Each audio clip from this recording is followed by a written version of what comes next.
Chapter 2 In the Name of the Abyss. Zarian, after steadying his breath, focused on the unfamiliar skill that remained.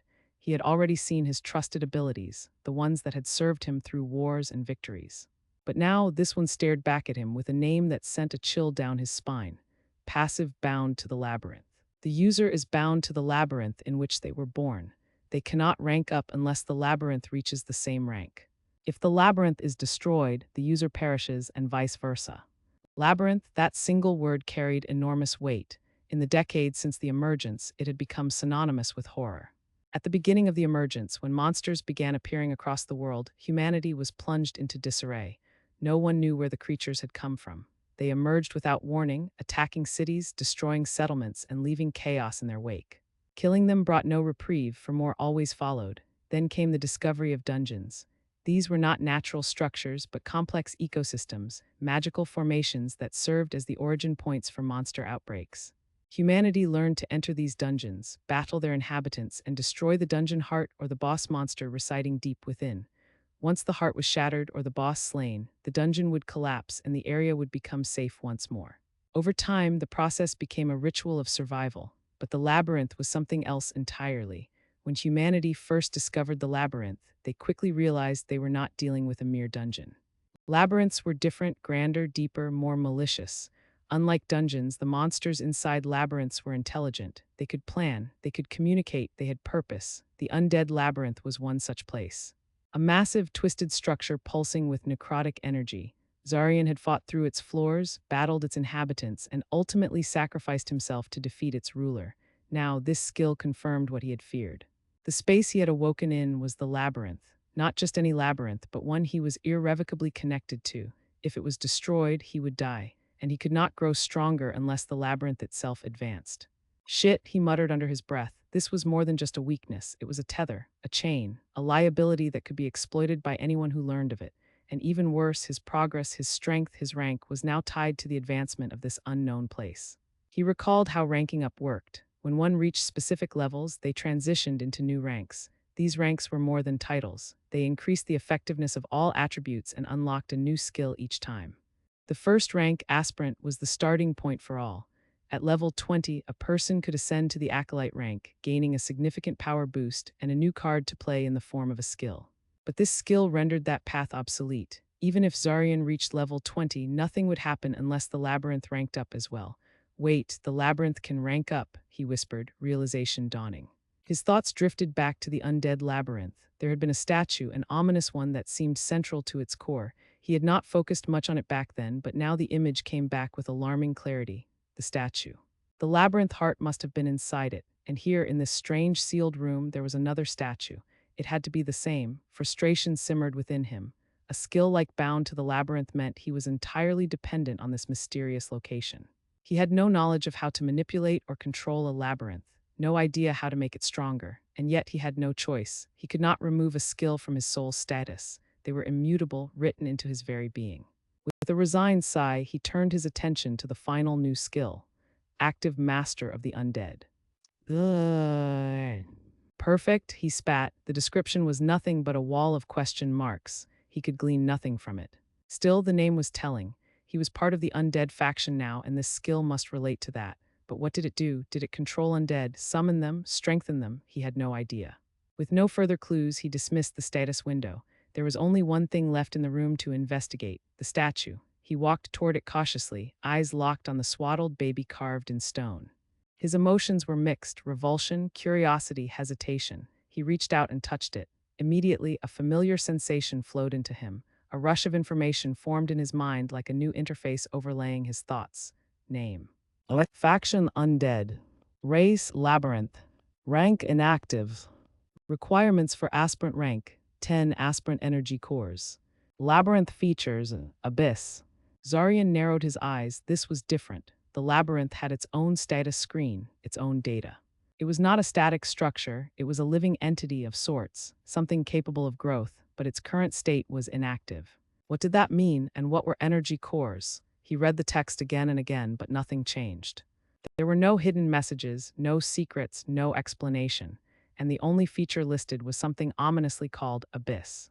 That name sent an involuntary shiver down his spine. everything about it sounded wrong. Still, he had no alternatives. The labyrinth needed to rank up. That meant he had to explore, understand, progress. It was either that or rot in this stone prison until the end of time. I guess I do not have a choice, he muttered. His fingers hovered over the word. With a final breath, he tapped on the abyss feature. Whatever lay ahead, it was time to move forward. After a long second of stillness and absolute silence, something finally happened. Zarian realized, almost instinctively, that he was no longer in the same place he had been just moments ago. His muscles tensed as he immediately went on guard, shocked and confused by how he had suddenly teleported. One moment he had been standing near the statue, and the next, everything had changed. How was this possible? Magic? No, he would have felt that distinct pulse in the air or sensation through his body. Then how had this occurred? These questions raced through his head with increasing urgency as he scanned his surroundings, eyes flicking from wall to wall. He still appeared to be underground, but this time the space was significantly larger and more expansive. Unlike the unnatural stone cube he had awoken in earlier, this cave felt natural, raw, untouched by tools. The soft, continuous sound of water dripping echoed faintly, not too far away, grounding the eerie stillness. A soft, faint glow illuminated the cavern, emanating from patches of moss growing haphazardly on the rock walls. The greenish hue lent the cave a surreal atmosphere, casting long, exaggerated shadows. Zarian lowered his guard slightly, not sensing any immediate danger. Turning around cautiously, he noticed a pillar directly behind him. Its presence felt odd, almost intrusive. The structure looked utterly unnatural. Its metallic surface gleamed dully in the faint light, its smoothness and design sharply contrasting the jagged, uneven rock formations surrounding it. Clearly, it did not belong here. On the pillar were strange symbols he had never seen before in all his years. It was a language, or at least that's what he assumed at first. Then he came to a far more unsettling realization: he could read it. Somehow, without ever having learned the script, he understood its meaning. All truths can be found in the abyss.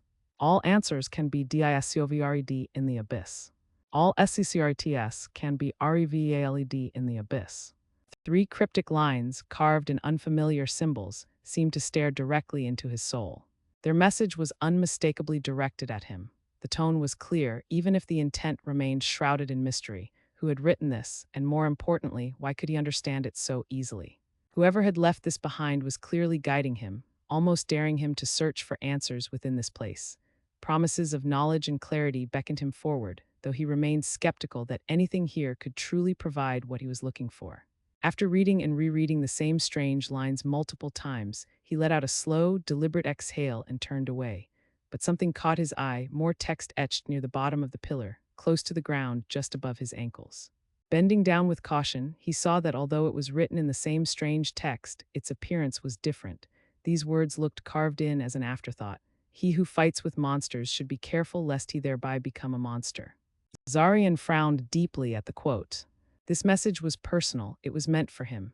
He had spent so many years locked in battle with monsters, both figurative and literal, and now he had become one himself. The irony cut deep, too poetic and too real to ignore. He hated it, he hated how true it was. He hated how it mocked him, reminding him of everything he had lost and everything he had become. With a frustrated scowl, he turned away and stomped further into the cave, deliberately choosing the path opposite the pillar. Staring at cryptic text wasn't going to solve anything. His objectives were clear. 1. Get answers, and if possible, beat to near death whoever was responsible for orchestrating this twisted mess. And 2. Find the energy cores the labyrinth required. Perhaps by evolving the labyrinth, he could eventually escape or at least gain more control over the situation. These goals now occupied the forefront of his mind, though many other concerns drifted just beneath the surface. The cave was utterly silent, save for the occasional dripping sound, and empty. No signs of life or movement presented themselves, despite Zarian walking for what felt like several minutes. He traversed a narrow, naturally formed tunnel, surrounded by jagged stone and uneven ground. The moss glow faded in patches, forcing him to rely on his other senses. He pressed forward, moving steadily toward the direction of the faint sound of water hitting rock, hoping that it would lead to something, anything, beyond this monotonous stretch of stone. Don't tell me the abyss is just an endless maze of caves, Zarian thought. The idea annoyed him. With a name like Abyss, he had expected something horrifying, dramatic, hellish even. Something with monsters, traps, challenges, not this, ordinary darkness. Not that he wanted hellish conditions, but something about how plain it all was irked him. Then he heard it. A sound unlike the dripping, halfway between a squeak and a hiss. Alert, he stopped and looked ahead. The tunnel finally opened up into a larger chamber. Zarian carefully crept forward, poking his head out from the tunnel's exit to survey his new surroundings. Before him lay an underground lake, small in size but pitch black in color. The dripping sound echoed more clearly now, sourced likely from this very lake. At first glance, the area seemed deserted, still and lifeless. But after a moment of scrutiny, he noticed a figure by the water's edge, something hunched and smaller than a grown man, drinking from the lake. He couldn't make out many details, but it was covered in tangled, dirty fur. It was hunched and moved with twitchy, erratic motions. Curious and cautious, Zarian reached instinctively for the skill he trusted most, Hero's Eyes. He activated the skill, focusing intently on the creature. Race, Lesser Eyeless. Level 1. That was all he could discern. His low level and pitiful attributes hampered the skill's effectiveness. Even so, two things became clear. The creature was a monster and it was weak. He could kill it. Slowly and silently, he crouched and began to move closer, taking care not to make a sound. But as he crept forward, the creature suddenly froze. It sensed something. Scree, it shrieked, spinning around to face him. Now he could see it more clearly. Its face was almost human-like, but twisted. Sharp incisor-like teeth jutted from its maw, massive ears twitched at every sound, and most disturbingly, it had no eyes at all.